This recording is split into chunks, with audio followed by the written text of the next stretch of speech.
I guess we can get started here. I know Mom would always want to try to start somewhere on time. I am so honored today to see everybody here, and I know Scott feels the same way, and he was telling us there at the end, you can have a memorial, but I don't think anybody will show up. But I also want to just, on behalf of the rest of the family, from her daughter-in-law Brenda and Leslie, and of course her stepdaughter Betty, who couldn't be here, but I know she's watching, all those great grandkids of hers, Stephanie and Jay and Jessica and Jacob and Jacqueline, Heidi, Brad and Pamela, and then those wonderful, wonderful great grandkids, Boston and Bristol and Noah. And also to all the nephews and nieces, especially I want to say thank you again to Kevin, who's always been another brother to us and was there the whole time as we're going through this process, plus all the cousins that we have. I want to start out with this. I've done a lot of funerals. I've done my dad's, I've done my brother's, I've done both in-laws, brother-in-laws. But this one's hard because it's my mom. And I want to also say that I got to give a special thanks to my brother. For the last 10 years, was her caregiver. I can't thank him enough. The pressure he took off of me and allowed me to do the things I need to do, that was his focus. That was his whole life. And sometimes things don't get noticed because you're doing things in private. But the things he did for my mother was, well, one couldn't became so attached, and he just did that wonderful, wonderful, and I just thank him from the bottom of my heart. Our mom was a gift. She was a gift from God. And I know on several occasions, Mom sat there and looked up to heaven and said, "Why me, God?" She was married to George.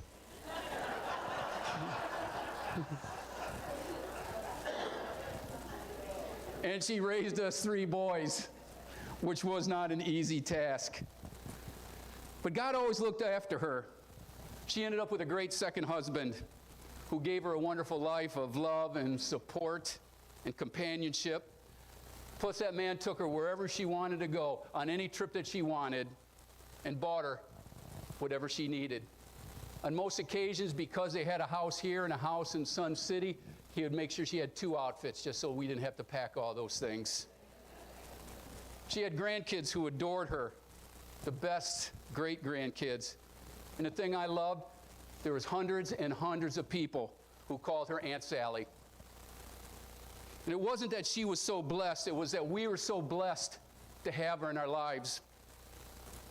I mean, just look around here today. Look at the impact that this woman had on so many people. And we need to listen to their stories, to your stories. Remember all her stories. And she had so many wonderful stories because she was a unique and special woman, what I always called a godly woman. We need to keep those stories alive. And she'll always be with us in our hearts, in our minds. And I know she is just smiling right now, seeing all the family and friends here gathered together. But I can hear her say, "Please, please, please don't rejoice." And I can hear her say also that I want to thank you for all your love that you've given me throughout the years. But right now, she's surrounded by unimaginable, unconditional, unbelievable love. See, sometimes death doesn't make any sense. And it can be so surreal. And I'm not going to stand up here today and tell you that God had a purpose in her death. God had a purpose for her life. 91 years. 91 years. The things this woman saw in her lifetime. President Hoover was president. She lived through a depression. She lived through a world war. She lived through the Cold War. She saw the fall of the Soviet Union. I mean, she even had a piece of the Berlin Wall. She saw the rise and the tearing down of Algonac. And this is impressive. There's not too many people can say this. My mother was actually alive the last time the Lions won a championship.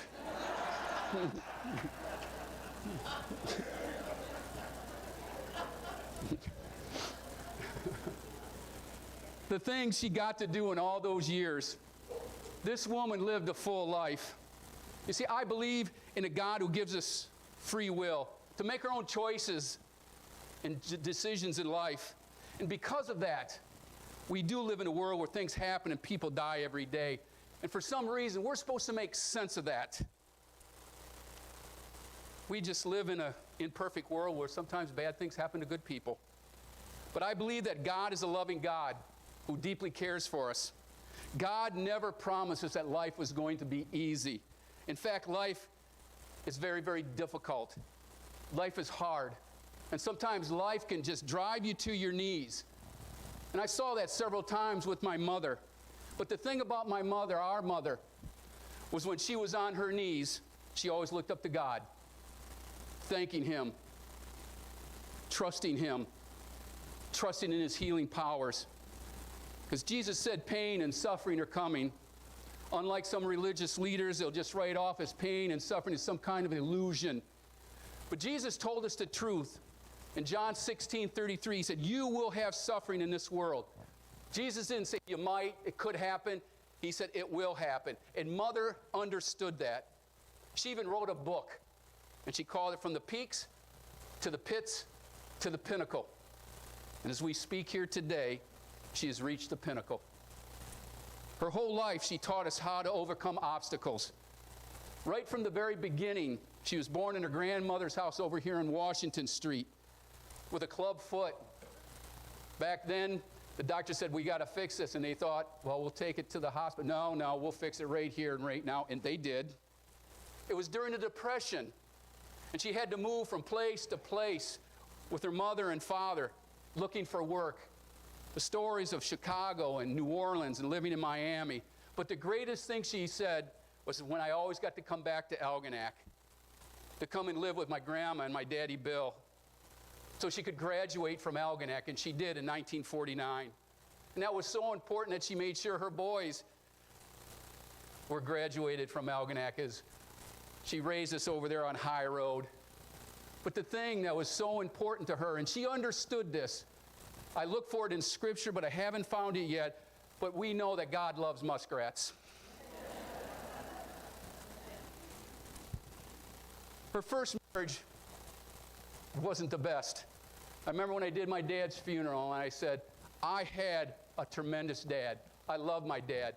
And I looked at my mother and said, he was just a rotten husband. But I asked her, if you had to do it over again, would you? And she said, yes, I would. So that man gave me my 3 boys. That man allowed me to stay home and raise those boys. My mother buried a son. She buried her only sibling, Larry. She buried a husband she loved dearly. And during all those tragedies, she believed in the God who would comfort and heal her, and He did. And she would say, I don't understand a lot of things that go on in life, and I wish I did. But she also believed in what Paul wrote in 1 Corinthians. It said, now we see things imperfectly, like puzzling reflections in a mirror. But then we will see everything with perfect clarity. All that I know is partial and incomplete, but then I will know everything completely, just as God knows me completely. So when you ask about a specific event, and you want to know why a particular thing happened, we're not going to get the answer in this world. Someday we'll see with clarity. But for now, things are going to be a little foggy. But I know at this moment, my mother is seeing with clarity. And because of that, we need to know that we need the very real and comforting presence of Jesus Christ in our lives. To focus on that. To focus on that God is good. And my mom understood that. Our mom understood that. Because He does promise us everlasting life to those who accept Him as their Lord and Savior. And not only did my mother believe that, she wanted everyone she came in contact with to believe that as well. And so today we come to share our sorrows. Today we come to find strength in each other and in God. Because it's God who can help us sift through our feelings and enable us to put our lives back together. It's God who's going to help us to move forward. You know, I'd like us just to direct our thinking here for a little bit on the notion that death is precious. Now, God doesn't see the things the way we see them. We see the outward appearances of things. God sees them as they stand in his eternal order. From a human standpoint, death is not precious. Death is the enemy. But God knows that death can be precious. Death is precious because it calls to attention to a life well lived. And we know that Sallie enjoyed her life. It's her passing from this life to eternity that can be precious. For it causes all to reflect the joy and the happiness that she's given us, the laughter that she has given us, the support and the love that she has given us. You see, death is precious because it releases us from hardship, from sickness, from pain, and from suffering. My mom, our mom, was ready to go.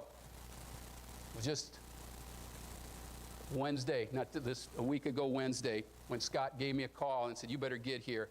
And I remember getting there, and she said, "It's time. I'm going to die." I said, "Mom, really?" She says, "Yes."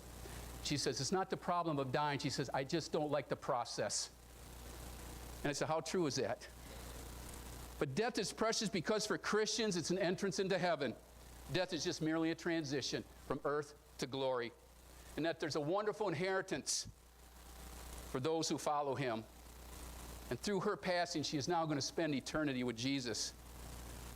What my mom has experienced, I wish I had the capacity to explain it, but I don't. Nobody does. But you know it is unbelievable. And so what are we doing here today? We are here to celebrate a life, to celebrate Mom's arrival into eternal glory. Jesus said it best, "I've come that they may have life and have it to the full." This is our celebration of Sallie's life, a celebration of a life well lived. And it's so hard, for I know we come to celebrate. It's so hard because we are going to miss her so very much. It's been an emotional roller coaster. And I remember the day after, I was just beside myself crying. And all of a sudden, I felt the warmth, a hug, a peace. It was like she was holding me and saying, oh, it's okay. Be happy and rejoice. And so this is a time to reflect, a time to remember this remarkable and this unforgettable woman. Sure, it's time to shed a few tears, but it's a time to smile as we're flooded with so many wonderful memories of her. In a little bit, I'll open the floor if anybody has something they'd like to say about our mother. But our hearts right now ache. They ache because we love. But it's good to know that Jesus Christ loves us and that he comforts us in our time of sorrow. Psalms 46:1 says, "God is a refuge and strength, our ever-present help in our sorrow." So we need to open up our hearts because out of sorrow becomes warmth and joy. Romans 14:8 tells us, if we live to the Lord. If we die to the Lord. Whether we live or die, we belong to the Lord. And the thing I like about Jesus, he did very, very little teaching about death because he overcame death. He promises us everlasting life. That's always been my hope. That's always been my faith. And that's a faith that our mother taught us to have and to believe in. But we also know that Jesus cares about people. Jesus cares about our feelings, our pains, our suffering. I love the story of Lazarus, and she loved the story too, about how Mary and Martha asked, "Please come, our brother is dying." And by the time Jesus got there, it was too late. He knew exactly what he was going to do when he got there. He knew exactly he was going to raise him from the dead. They did not know that, but they came to him, and they were weeping and they're crying. And I love this verse. It said, Jesus wept. Jesus wept. He felt their pain as he feels our pain today. Jesus raised Lazarus, but it was Mary and Martha that he comforted. Such marvelous power, such gracious love. The Christ who can raise the dead can also be moved by our tears. God knows how we feel today. Hurt, dismayed, maybe uncertain. God understands us better than we understand ourselves. And God can comfort our aching heart and help us to move on. Because death is not a roadblock to a relationship with God. As Jesus emphasized about life in love. In the book of James, it says, "Blessed is the one who perseveres under trial, because having stood the test, that person will receive the crown of life that the Lord has promised to those who love him." My mother, our mother, your Sallie, persevered. She stood the test. And boy, did she love God. And she taught us some very valuable lessons, things that we need to remember as we think about her. She taught us the importance of a grateful heart, to share, and boy, to hug, because she loved to hug. She showed us how to walk by faith. She taught us how to have a servant's heart. She says, you need to volunteer because we all are a gift from God. We all have a gift from God. And she'd always say, you need to share that with others. She taught us the importance of just listening and caring. And she taught us that no matter what the situation, give it to God. She taught us to search the Scriptures, to read our Bibles. But more importantly, she said, just don't read it, apply it. Walk the talk. And she taught us that life is not a destination, it's a journey. And she said the best part of her journey were two things. One, she said, boy, the people you get to meet on that journey. And she always talked about her wonderful friends, Joan Prudhomme, Lois Overton, Joan Vigliotti, Donna May, Retta, who's here, I see, and so many others. And she also said the other part of that journey is just to take your time and enjoy the moment, enjoy the day. Her favorite verse was, "This is the day the Lord has made. Let's rejoice and be glad in it."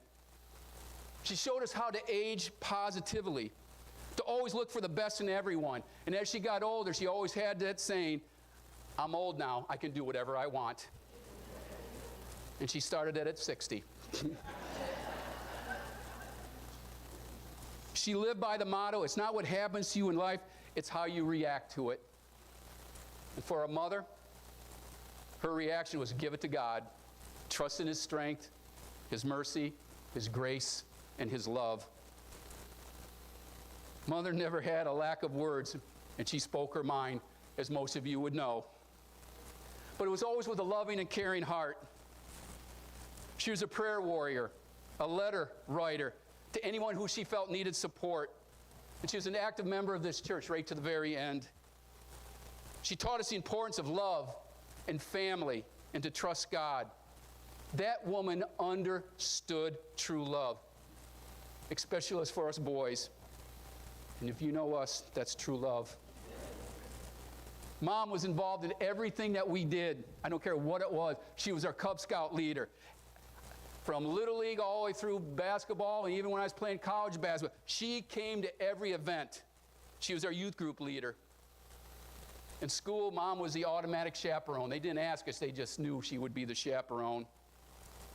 And I'll tell you this, we were her life. And don't hurt her boys. She was almost magical. I was about 8 years old, so that Steve was 12 almost. And we were down visiting my grandpa in Hialeah. And there was a basketball court that was like 3 blocks away. And so Steve and I were playing 2-on-2 with older guys. And we were kicking their butt. Well, actually, Steve was kicking their butt. And one kid took a cheap shot at him, and Steve took a legitimate shot at him. And he went down.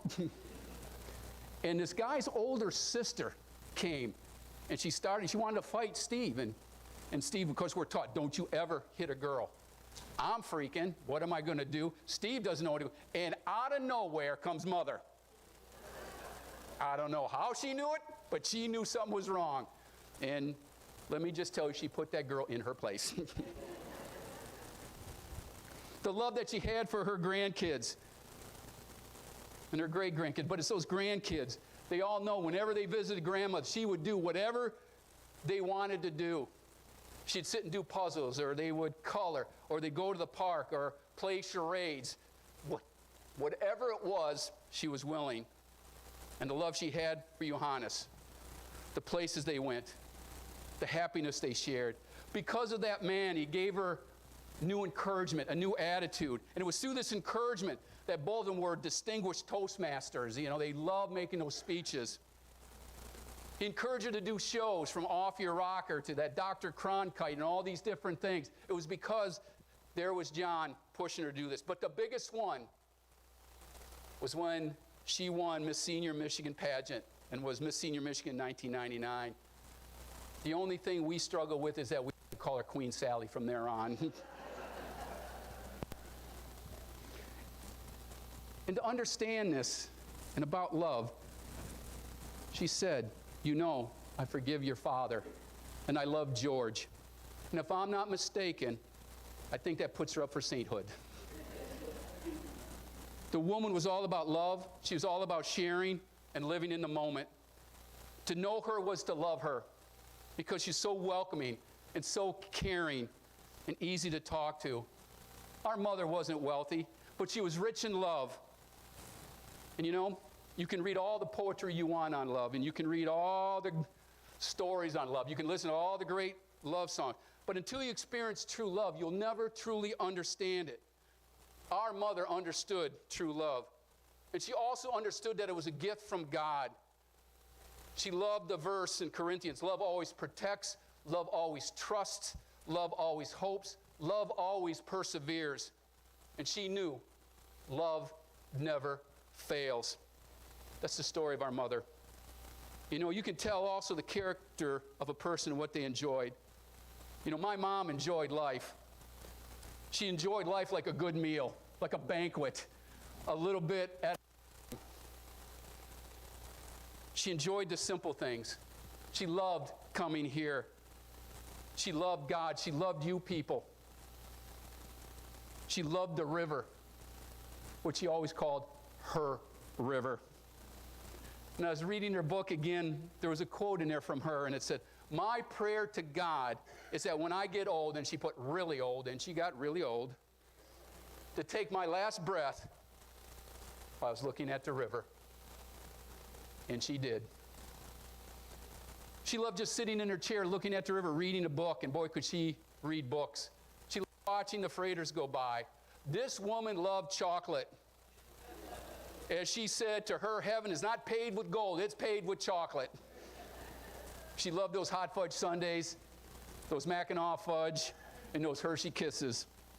She just loved having family around, and always in the summer we would all gather at what she'd call pizza on the dock.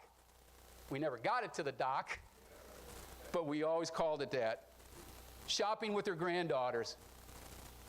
It just shopping or for prom dresses or homecoming dresses. And she had the fortune for 2 wedding dresses and being part of that. She loved just talking to friends. She loved to travel. The places she went in her travels was unbelievable. I was a fortunate one to go on a lot of those trips with her. And I remember the time we were going on a cruise to Hawaii, and she said, make sure you're home early. I said, no, I'm going to go out with the fellas here, my night boys. And so it was that night that I met Brenda. And so she wanted me home at 10. It was pretty close. I think it was 2 or 3 in the morning. As I snuck in, knowing that we were going to be leaving at 5, she came out of a closet or somewhere, and she attacked. And usually when she attacked me or any of us, all we would do was we just grab her and hold her and tell her, it's okay, Mom, it's okay. Just stop it. She loved and got excited about so many. Always wanted to know about it. Even if it wasn't any of her business, but she still wanted to know about it. She was so proud of her kids, her grandkids, and she always wanted to help, and she always wanted to be part of something no matter what it is. And you know, she always had that sparkle in her eye, that beautiful smile. And I truly, truly believe if you looked that woman in the eye, deep, you saw Jesus. This remarkable woman lived a life of love and happiness, and she left us with so many great memories. And I know that so many here today has a memory or a story which shows us just the legacy she has left us, the impact that is on all of us. And I'm just going to stop here before we close, but I got a lot more. But if you have anything, you can stand up, you can come up here to the mic. Maybe it'd be a few words or whatever, but I know I want to start with their first granddaughter, Stephanie.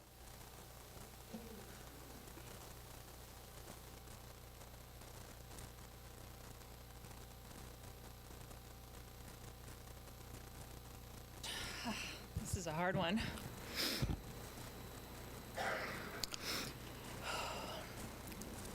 I'm just so blessed because I was the oldest. I had more time with her. And growing up, she would always say, I just thought she was going to die at any moment because she would always say, now when I'm gone, I'll be in heaven. And she'd said that for 40 years, I swear. I thought she was just packing for a trip, like I'm going to go to heaven, and it'll be okay, and don't be sad. And I said, don't tell me what to do. I'd like to share a poem by Henry Van Dyke. And when I read it, I want you to imagine the St. Clair River and the freighters. I am standing upon the seashore. A sea at my side spreads her white sails to the morning breeze and starts from the blue ocean. She is an object of beauty and strength. I stand and watch her until at length she hangs like a speck of white cloud, just where the sea and sky come to mingle with each other. Then someone says, she is gone. Gone where? Gone from my sight, that is all. She's just as large in mast and hull as she was when she left my side, and she is just as beautiful. Her diminished size is in me, not in her. And just at that moment when someone says, she is gone, there are other eyes watching her coming, and other voices ready to take up the glad shout. Here she comes. And that is dying. Grandma, you may be gone from our sight, but you were never gone from our hearts.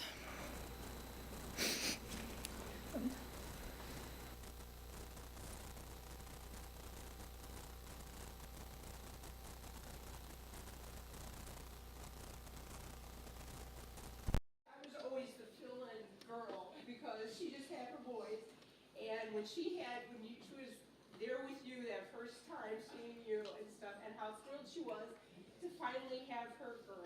So, all of you girls and boys are all so special to her.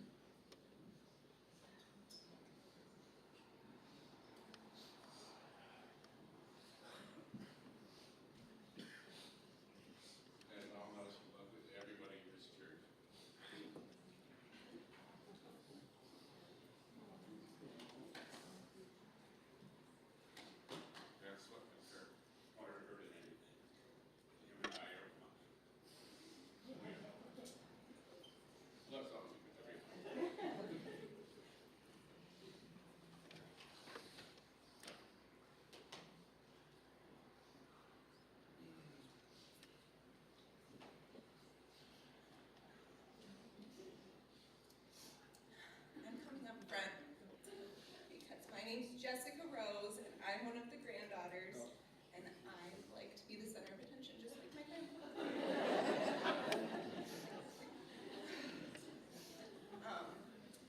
So I'm Jessica Rose, the youngest of Steves.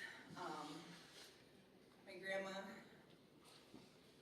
always told me how I was, and sometimes it's hard to believe growing up and there's so much self-doubt, and she told me what a great writer I was and that it's true, I believed her though.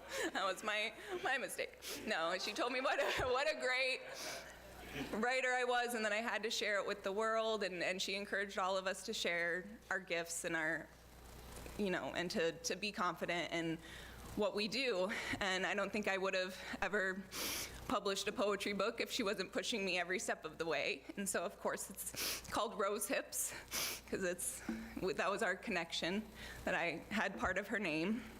And I'm gonna read the poem for her that's called Irish Rose. There's a pattern there. And just so you know, I will not be changing this poem ever to past tense, because she will always be these things. in our memories and in pictures and in everything she ever was. So it says she is, and it will always say she is in this poem. Irish Rose. She is diamonds and sequin dresses. A long story you hope doesn't end. A tight hug that is non-negotiable. She is teacups and feather boas, a well-timed joke about how old she is, a back scratch to wake you up in church. She is novelty and antiquity. Her silver hair she wears like a crown because she is queen wherever she goes. A shining testament that we come from royalty.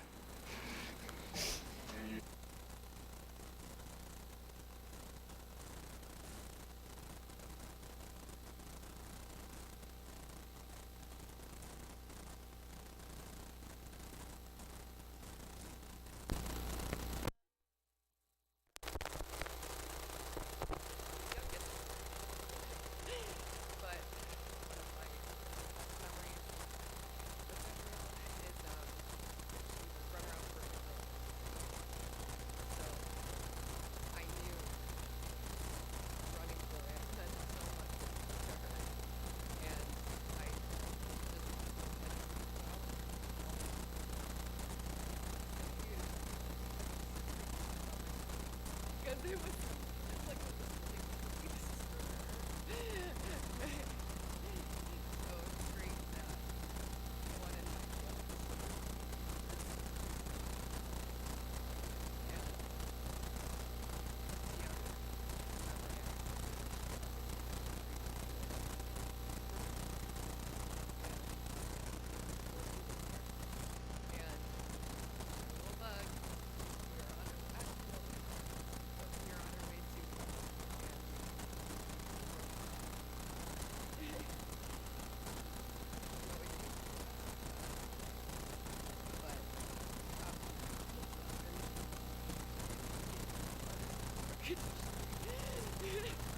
So me as a middle schooler, I'm sitting in the back of the car, and we were probably 45 minutes because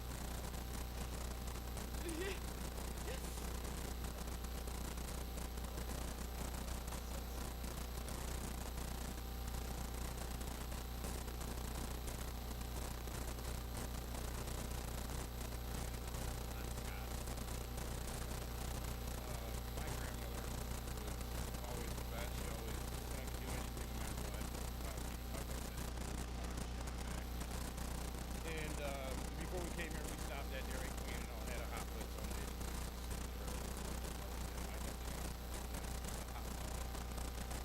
And she definitely planted a seed into me of God, and I'm so grateful for that. Watering that.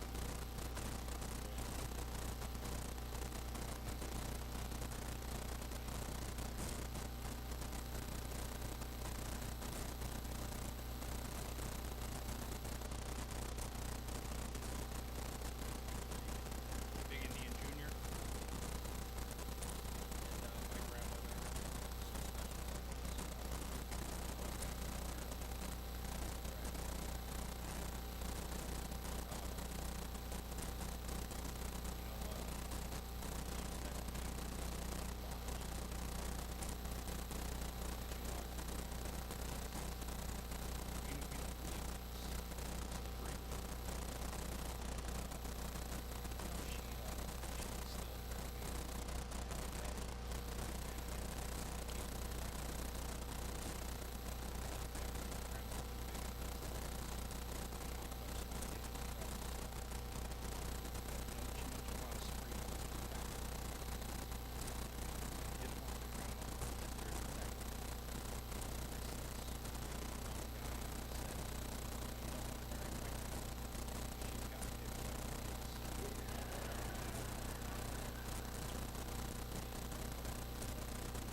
I didn't know that was a color. It wasn't a color.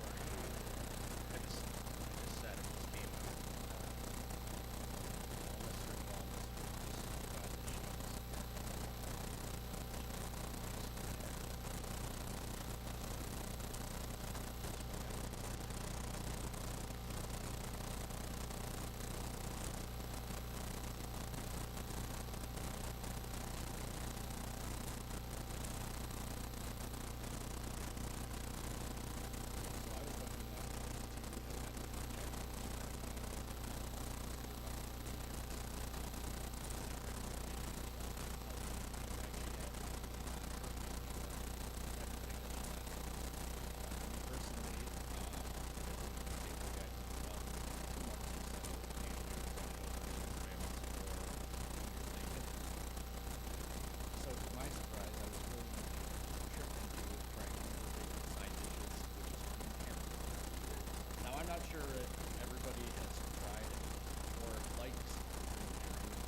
all seriousness, right from the first day that I met her, she was so giving and helping me, and was actually becoming part of the family. And that's something that I always appreciated. Listening to the stories that mom always say, always make me realize the appreciation she must have had also. Just with the shenanigans that occurred through the state.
know, I believe that our lives are made up of bits and pieces of everybody we come in contact with in our lives.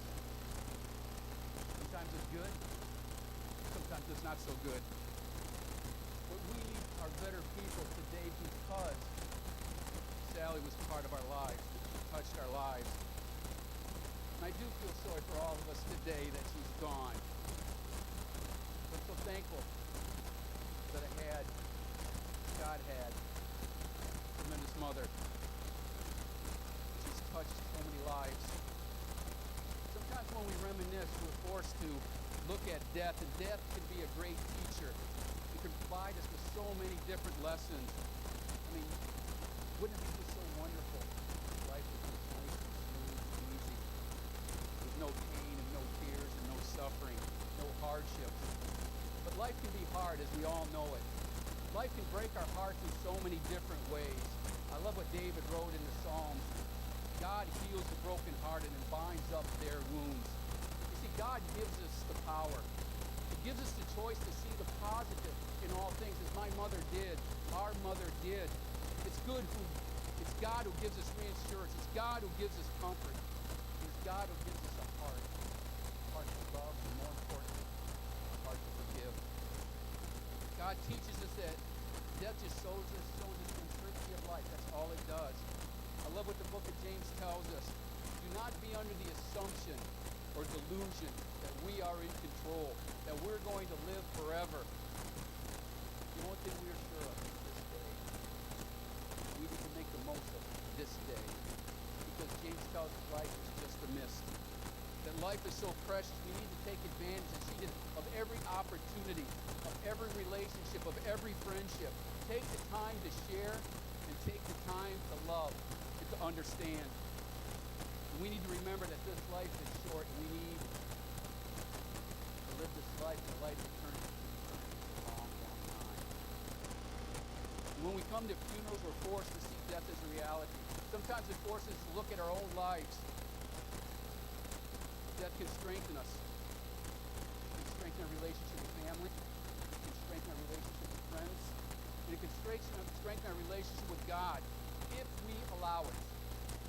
And we need to feel God's presence in our lives, to see the things that are good, to focus on the things that are positive, to let Him move us forward in His light of His love, His mercy, His grace. I believe all of life has the potential for good. Mother believed that. I believe all life had an opportunity for good, but she also realized that it's our free choice to realize that potential. Not all of us benefit from suffering and learn from it, because it's up to us. We have that free will. I know for myself, and probably so many out here today, we all wish we had do-overs. But we don't. We can't play the game of what if. We can't play the game of regret, because that doesn't change a thing. We can't blame, we can't hate, we can't point a finger at God. We need to understand that God loves us. God allows us to share that love. That's what our mother understood so well, to share that love. Jesus said in John 16, I've told you these things so that you may have peace. You have suffering in this world, but be courageous. I have conquered the world. What is Jesus saying here? He offers us two very important things to help us when we're hurting. Peace to deal with the present, and courage to deal with our future. Because Jesus conquered this world. Through Jesus' own suffering and death, He deprived this world of its ultimate power over us. Suffering doesn't have any power anymore. Death doesn't have the last word anymore. God has the last word. Today, my prayers are with you. And I know our mother would say to Sallie, would point to you right now and say, do not pray for me, but pray for each other. Pray to encourage each other. Pray to forgive each other. She was a remarkable woman. I know that for most of us, a day will not go by that we're not going to think about her. Please, please, please, let those thoughts put a smile on your face. Let her love live in our hearts. As long as we remember her, we know she'll always be around us. She'll always be in our hearts. I always love this saying. It says we can shed tears that she's gone, or we can smile that she's lived. close our eyes and pray that she'll come back, or we can open our eyes and see all that is left. Beautiful grandkids. Our heart can be empty because you can't see her. It can be full of that we've all got to share with her. We can turn our backs on tomorrow and live yesterday.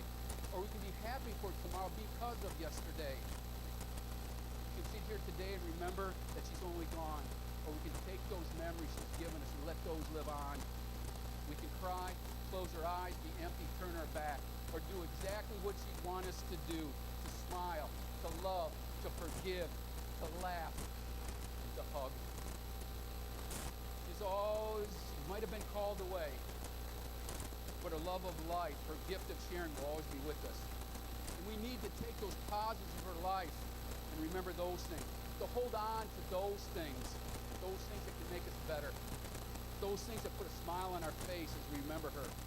Lessons that we need to learn. That there is no room for regret. That there's no room for blaming others. There's no room for hate.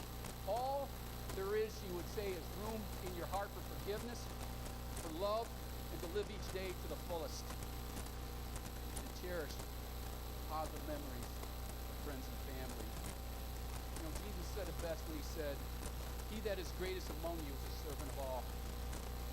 By God's standards, Sallie was great because she was a servant, because she was an influence on all of us. She's been called away, but her influence can never be erased. You can't bury influence. Influence is the total effect of one person on another. And our mother left huge footprints on our hearts. And because of her, we'll never be the same. This woman was a beacon of love and hope. She's been called away, but her love of life, her love of family, the love of you people, and the love of God will always be with us. Let me encourage you 3 ways. Ways I think our mother would want us to do. Let me change that. I can see that little bony finger pointing at me and said, "You better tell them, John." The first thing is don't take life for granted. It goes by so quickly. Remember, we're not guaranteed a tomorrow. Make the most of every opportunity. Seize every opportunity. I can see Mom just telling you all right now. Enjoy every day. Laugh every day. Tell someone you love them every day. You do not need a reason to tell someone that. You need to say, hug somebody and hug them hard. And I can see her looking at you and say, enjoy some chocolates. But I also say, call someone. Write a letter to someone. Just to brighten their day. Second, I can see her telling us, don't take loved ones for granted. Don't be afraid to tell someone how important they are to you. You heard over and over from these grandkids how their grandmother loved them, promoted them, told them that anything they wanted to do, they could do. I love, like Brad said, he said, I'm going to try to get puppies to the moon. My mom would go, our mom would go, well, what do you need to do to help that? That's my mother. That's Scott's mother. She always said, never leave the house without hugging, without saying, I love you. Set an excellent example of that. And this last one is so important. This is the one you stand up. You all better be listening to this one. Don't you take God for granted. Trust in Him. Believe in His promises. Give Him your anxieties. Give Him your difficulties. Give Him your problems, your sadness. Give Him your hurts, your pain, because He asked us to do so. See the best in everything and everybody because He asked us to do so. Be humble. Love unconditionally. Take the time and enjoy the things around you because that is how Jesus showed us how to live. And that was her example. The Psalms tells us, be still. God be God. We need to take the time here to be still. Smile. Because she let God be God. She knew, she could tell you that God is always there for you no matter what. And I can see her again. She's saying, don't be sad. I am such in a better place. I think it was Isabella that said, how hard is this because we all love her so much? here and we want her here. But how can you be sad when you know the love she's now with? And I love that, because she's in a far better place. No more suffering. Jesus tells us in the book of John, do not let your hearts be troubled. You believe in God, believe also in me. My Father's house has many rooms. If it were not so, would I have told you that I'm going there to prepare a place for you? And if I go and prepare a place for you, I'll come back and take you to be with me, that you may be where I am. And Jesus said, you know the place where I'm going. The Apostle Thomas scratched his head a little bit and said, Lord, wait a minute, whoa. We don't know where you're going, so how can we know? And I can see Jesus with that little smirk, that twinkle in his eye, as he looked at him and said, I am the way, the truth, and the life. And no one comes to my Father except through me.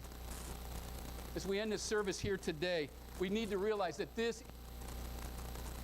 because memory is one gift that God gives us that death cannot destroy. Our mother left us with a legacy of faith and hope and love. And we all need to continue that legacy. It is so important for these grandkids to keep that spirit of their grandmother alive, to continue to pass that on, to pass on that forgiving heart that she had, that loving heart that she had, and how important family is. But we need to thank God that she was allowed to live on this earth for 91 years. We need to be thankful for that. She was so wonderful. She was so unique. And we need to thank God for giving us a special mother, a special grandmother, a great grandmother, cousins, an aunt. Most importantly, thank you for giving us a true friend. Mom, thank you so much for the memories that you've given all of us. Quoting my mother, she said, my heart is full of love for you who have touched and enriched me through this life. I have been truly blessed. And she told my brother and I that on her tombstone, she wants Sallie Rose, daughter, Sallie Highstreet, mother, Sallie Spreen, wife. But more importantly, we want to add Sallie, a woman of God. And before I close in prayer, I found this poem, and it's a beautiful mother, and it goes, your love, your sacrifice, your smile, you left a legacy even in the smallest of things. You gave so much of yourself, loving others unselfishly and unconditionally. You are a light, a beacon, a fire, burning bright throughout the years. You put your burdens on the shelf and gave your heart so freely and beautifully. You brought laughter. You brought learning. You brought joy into moments large and into moments small. Your heart was your true wealth, a beautiful mother inside and out. But the greatest thing that brings tears to my eyes, not tears of sadness, but tears of joy, because I know when she stood in front of God, he said, welcome home, my child. Well done. We want to close this service here today because she always said, I want this song played at my funeral. And so here's her request.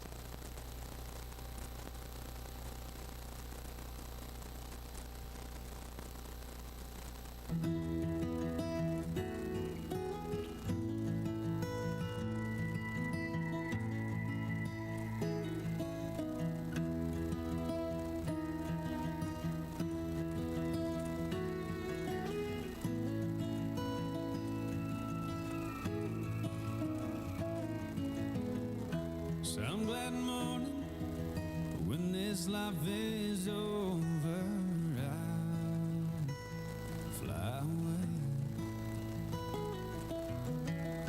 to that home on God's celestial shore. I'll fly away.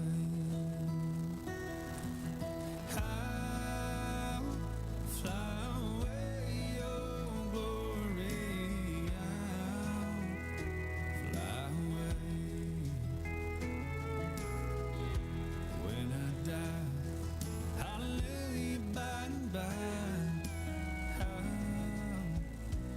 fly away.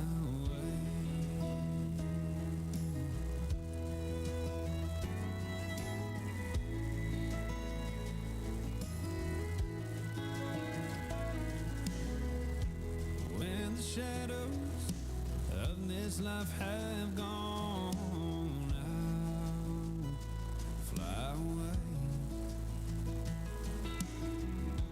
Like a bird from these prison walls have flown out, fly away. Out, fly away, oh glory, out, fly away. When I die, I'll live by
Our dear precious Heavenly Father, we are so in awe of you, creator of all things, creator of this universe, but yet you created in us a heart to love and a heart to forgive. More importantly, you've given us the capacity to have a memory. As we pray here now, hurting hearts, because it's difficult now for us. We're the ones that need to continue to go on. She's where she needs to be there, Heavenly Father. Thank you. Give us strength. Give us patience. Give us a love in our heart that we can go on. We just thank you that we can be here today to honor her. As we go downstairs and enjoy a meal, bless the fellowship that we are going to have. Bless the meal that we, again, enjoy the nutrients and make us strong. But more than anything, we thank you for your Son that you sent to die for us, that we can have everlasting life. Continue to watch over us, continue to protect us, continue to let us rejoice each and every day. This is our last day, and let us rejoice in it. If you allow us to get up the mountain, let us rejoice in that one as well. We love you, we adore you,